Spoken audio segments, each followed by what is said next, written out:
નમસ્કાર મિત્રો, જય શ્રી રામ, જય શ્રી કૃષ્ણ, જય માતાજી। લક્ષ્મી પ્રાપ્તિના સરળ ઉપાય। 1. હંમેશા હકારાત્મક વિચારો અને તમારી જાતને સ્વચ્છ અને સુઘડ રાખો। ઘરમાં પણ સ્વચ્છતા જાળવો। પૈસા કાયમ માટે તમારા હાથમાં જ રહેશે। જો શક્ય હોય તો દરરોજ મંદિરમાં જાઓ અને તમારી પાસે જે છે તેના માટે ભગવાનનો આભાર માનવો। તમારી નવી માંગ સાથે રાખો અને ધીરજ અને વિશ્વાસ સાથે માંગ પૂરી કરવા માટે રાહ જુઓ। 2. જે લોકો ધન પ્રાપ્તિની ઈચ્છા રાખે છે તેમણે સૌથી પહેલાં સવારે ઉઠીને પોતાની હથેળીઓ જોઈને ચહેરા પર 2-3 વાર ફેરવવી જોઈએ। આ સારું નસીબ લાવે છે જે સંપત્તિ મેળવવામાં મદદ કરે છે। 3. તમારી તિજોરીમાં 10ની નોટો લગભગ 100થી વધારે રાખો। હંમેશા ખિસ્સામાં નોટો સાથે થોડા સિક્કા પણ રાખો।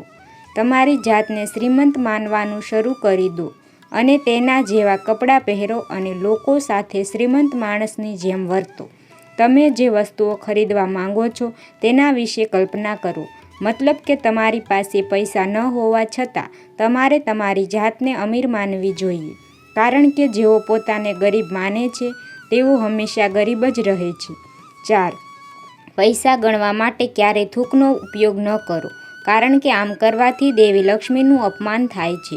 જે લોકો તે કરે છે ધીમે ધીમે લક્ષ્મી ગુસ્સામાં તેમનાથી દૂર ચાલવા લાગે છે। 5. શુક્રવાર દેવી લક્ષ્મીને સમર્પિત છે।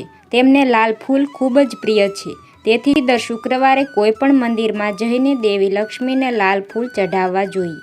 તેનાથી પૈસા સંબંધિત સમસ્યાઓ દૂર થાય છે। શુક્રવારે સફેદ વસ્તુઓનું દાન કરો અને શક્ય હોય તો સફેદ વસ્ત્ર જ પહેરો। 6. જો શક્ય હોય તો દર વર્ષે તમારા પરિવાર સાથે કોઈ પણ ધાર્મિક સ્થાન પર જાઓ અને તમારી કમાણીનો થોડો ભાગ ત્યાં દાન કરો। આમ કરવાથી લક્ષ્મીજી પ્રસન્ન થઈને વેપાર અને નોકરીમાં સમૃદ્ધિ પ્રદાન કરે છે। 7. દરરોજ કાગડા, ગાય અને કૂતરાને રોટલી ખવડાવો।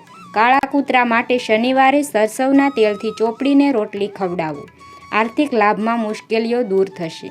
8. જો તમારા શ્રેષ્ઠ પ્રયાસો છતાં પણ તમારી આવક વધતી નથી તો તેના માટે એક નાનો એવો ઉપાય કરો। દર સોમવારે કે દર શનિવારે તુલસીના 11 પાન અને કેસરના 2 દાણા ઘઉંમાં નાખો, તેને દળી લો, બાદમાં આ લોટ બધા લોટમાં મિક્સ કરો। આમ કરવાથી ઘરમાં માતા લક્ષ્મીનો વાસ રહેશે। લક્ષ્મીના આશીર્વાદ સાથે તમારી ધન દોલત ડબલ ગણી વધી જશે।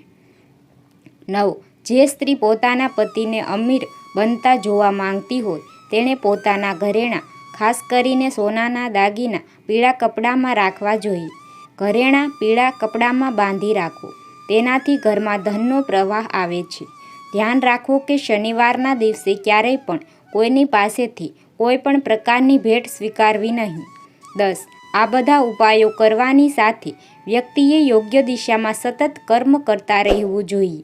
જો આ માહિતી પસંદ આવી હોય તો વિડીયોને લાઈક, શેર અને સબસ્ક્રાઈબ જરૂર કરજો।